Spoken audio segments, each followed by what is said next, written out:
Hello guys, welcome to the channel. आज मैं आपको ऐसे कॉइन्स के बारे में बताने वाला हूं जो लो सप्लाई कैटेगरी में आते हैं। बहुत सारे क्वेश्चन आते हैं हमें अपने चैनल पर और सबसे ज्यादा जो क्वेश्चन पूछे जाते हैं उनमें से एक है कि कौन से ऐसे लो सप्लाई कॉइन्स हैं जिन्हें आप पसंद करते हैं और कौन से ऐसे कॉइन हैं जिन्हें आप खरीदते हैं जिनकी सप्लाई कम है। बट आई थिंक कि इस बारे में आगे बढ़ें उससे पहले ये जानना जरूरी है कि लो सप्लाई कॉइन्स में कितने गेन की पॉसिबिलिटी हो सकती है और लो सप्लाई कॉइन्स के प्राइस का उसकी सप्लाई पर और उसकी सप्लाई का उसके प्राइस पर क्या असर पड़ता है। कुछ लोगों की स्ट्रेटेजी अलग हो सकती है और वो उन कॉइन्स को खरीदना या उनमें इन्वेस्ट करना पसंद करते हैं जो बिल्कुल बिटकॉइन की तरह होते हैं, यानी लिमिटेड सप्लाई वाले होते हैं। तो देखते हैं कि ये कौन से लो सप्लाई कॉइन्स हैं। तो गाइज, अगर आप चैनल पर नए हैं या आपने चैनल को अभी तक सब्सक्राइब नहीं किया है तो प्लीज आपसे रिक्वेस्ट है कि आप चैनल को सब्सक्राइब जरूर कर लें और बेल आइकन भी प्रेस कर दें। साथ में इस वीडियो को लाइक जरूर कर दें क्योंकि इस वीडियो में मैं आपको 3 ऐसे कॉइन्स बताने वाला हूं जिनकी सप्लाई कम है और पॉसिबिलिटी ऑफ ग्रोथ बहुत हाई है। तो अगर आप क्रिप्टोज में इन्वेस्टेड हैं या इन्वेस्ट करना चाहते हैं तो इन कॉइन्स के बारे में आपको जरूर सोचना चाहिए। लो सप्लाई कॉइन्स का एक्चुअल मतलब क्या होता है? बिटकॉइन को लो सप्लाई कॉइन के तौर पर कंसीडर किया जाता है क्योंकि उसकी सप्लाई सिर्फ 21 मिलियन है। इनफैक्ट मार्केट में ऐसे गिने चुने ही कॉइन हैं जिनकी सप्लाई बिटकॉइन से कम है, जिनमें से एक है यान फाइनेंस जिसकी सप्लाई सिर्फ कुछ हजारों में है।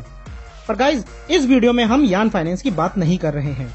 इसके अपोजिट क्रिप्टो मार्केट में बहुत सारे ऐसे भी कॉइन हैं जिनकी सप्लाई के बारे में बात करूं तो उन्हें गिनते गिनते पूरी जिंदगी निकल जाएगी, फिर भी उनकी सप्लाई खत्म नहीं होगी। जैसे शिबा इनू हो गया, बेबी डॉज कॉइन हो गया। ये एक ऐसे कॉइन है जिनकी सप्लाई के बारे में कुछ नहीं कह सकते। तो गाइज, ये वीडियो अच्छे से समझ में आ जाए इसलिए हम 100 मिलियन से कम की सप्लाई वाले कॉइन को लो सप्लाई कॉइन मान लेते हैं। तो जैसा कि हम सब जानते हैं कि किसी भी मार्केट में डिमांड और सप्लाई का रूल्स बहुत इंपॉर्टेंट होता है प्रोजेक्ट के ग्रोथ के लिए। अगर सप्लाई कम होगी तो डिमांड बढ़ेगी और डिमांड बढ़ेगी तो प्राइस भी अप ट्रेंड में चलेगा।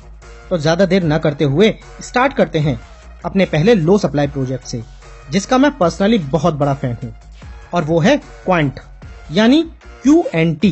क्वांट एक इथेरियम बेस्ड टोकन है। क्वांट के नेटवर्क को यूज करके इंटरप्राइज सॉफ्टवेयर के ओवरलेज ब्रांड को यूज करना इसका मेन यूज केस है। क्वांट के यूज केस को सिंपल वर्ड में बताऊं तो क्वांट के पूरे नेटवर्क का यूज करके इसके थ्रू बिजनेस को मल्टीपल लेजर नेटवर्क के साथ कनेक्ट करना है जो वर्ल्ड वाइड फैले हैं। अब इसका मतलब क्या है? इसको और आसान शब्दों में बताऊं तो ये अपने नेटवर्क के द्वारा पब्लिक ब्लॉकचेन और प्राइवेट नेटवर्क को एक साथ इंस्टीट्यूशनल एक्सेस देता है। इसके साथ ही इसकी वर्ल्ड वाइड बड़ी बड़ी ब्रांड के साथ भी पार्टनरशिप हो रही है जिसमें ओरेकल जैसे नाम शामिल हैं। बहुत सारी सर्वेयर कंपनियों का कहना है कि क्वांट अगले बुल रन के बाद एक स्काई रॉकेट बन जाएगा जो किसी की भी पकड़ के बाहर होगा। इसकी सप्लाई पर आऊं तो इसकी बिटकॉइन से भी कम सप्लाई है। 14.5 मिलियन इन टोटल इसकी सप्लाई है। नेक्स्ट प्रोजेक्ट है एलरॉन्ड ELROND। एलरॉन्ड को 2017 में लॉन्च किया गया था। इस प्रोजेक्ट का मकसद या यूज केस है स्पीड पर फोकस करना, जो ट्रांजैक्शन स्पीड को फास्टेस्ट बनाने के लिए कई तरह के इम्प्लीमेंट कर चुका है।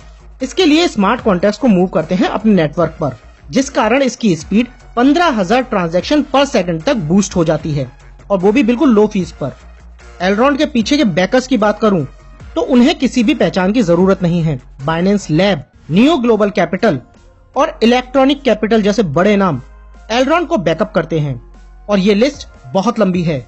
इसकी सप्लाई की बात करूं तो ये जस्ट थोड़ी सी ज्यादा है बिटकॉइन से। एलरॉन्ड की टोटल सप्लाई 23 मिलियन है और बिटकॉइन की 21 मिलियन। इस प्रोजेक्ट के बारे में गाइज आप लोगों को जरूर स्टडी और रिसर्च करनी चाहिए क्योंकि जिस तरह से ये प्रोजेक्ट काम कर रहा है स्पीड को लेकर, इन फ्यूचर एलरॉन्ड एक बड़ा नाम जरूर बनेगा।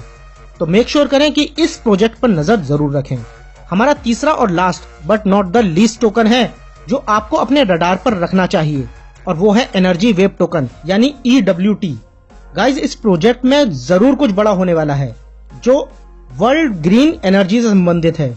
वॉरेन बफेट का नाम तो आपने सुना ही होगा। वर्कशायर हैथवे के CEO और वर्ल्ड के लीडिंग मार्केट इन्वेस्टर हैं जो हमेशा क्रिप्टो करेंसीज को अंडर एस्टिमेट करते आए हैं।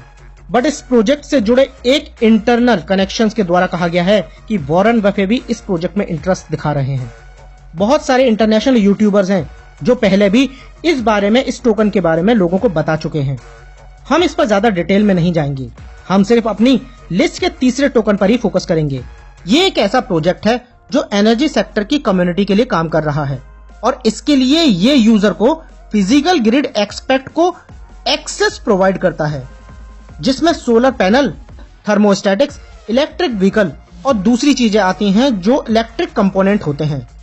एनर्जी वेव POA प्रोटोकॉल पर काम करता है, जो कंसेंसस मैकेनिज्म है प्रूफ ऑफ अथॉरिटी का, जिसका मुख्य उद्देश्य है एनर्जी सेक्टर लेजर के थ्रू ट्रस्ट बिल्ड करना। और इसके लिए ये POA एश्योर करता है कि इसके नेटवर्क पर जितने भी वैलिडेटर नोड्स हैं वो सभी एनर्जी वेव फाउंडेशन के पार्ट्स होने चाहिए। हर जगह आज कंपनीज अपने पैर जमाने की कोशिश कर रही हैं। रेगुलेटरी बॉडीज के साथ मिलकर खुद को ग्रीन एनवायरनमेंट लवर कंपनी बनाने की कोशिश कर रही हैं। कार्बन इमिशन को कम करने और एनर्जी और पावर लेवल को अच्छे से समझने के लिए EWT डिटेल लेवल पर काम कर रहा है।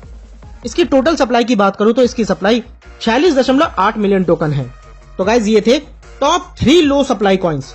आई डोंट नो कि आपने इन टोकन्स के बारे में पहले सुना है या नहीं। आपको वीडियो में दी गई जानकारी कितनी समझ में आई मुझे नहीं पता, लेकिन मैं और आप अगर इस वीडियो को देख रहे हैं तो इसका मतलब है कि हम कुछ प्रॉफिट अर्न करना चाहते हैं। अब वो चाहे 10, 20, 50 या फिर 100x हो, गेन इज गेन। और अगर प्रॉफिट ऐसे प्रोजेक्ट्स में हो जिसके चांसेस दूसरे कॉइन से ज्यादा हो और वो प्रोजेक्ट भी सेफ हो, तो आई थिंक कि कोई भी इन प्रोजेक्ट में इन्वेस्ट कर सकता है। बट ओवरऑल आपको प्रोजेक्ट्स के टोकनॉमिक्स के बारे में ठीक से अच्छे से पता होना चाहिए। किसी भी प्रोजेक्ट में इन्वेस्टमेंट से पहले आप उस प्रोजेक्ट्स में डीपली स्टडी जरूर करें और उसके बाद अगर आपको लगता है कि इन्वेस्ट करना चाहिए तभी इन्वेस्ट करें। We are not suggest you to any kind of investment. मेरा काम है आपको प्रोजेक्ट के बारे में इंफॉर्मेशन देना। तो गाइज, इन्फॉर्मेशन अच्छी लगी हो तो प्लीज वीडियो को लाइक जरूर कर देना। बहुत मेहनत लगती है इस तरह के पावरफुल कंटेंट बनाने में। और मेक श्योर करें कि चैनल की ग्रोथ के लिए सब्सक्राइब करके बेल आइकन को जरूर दबा दें। तो गाइज, आज के वीडियो में इतना ही। मिलते हैं फिर किसी नेक्स्ट वीडियो में। Take care.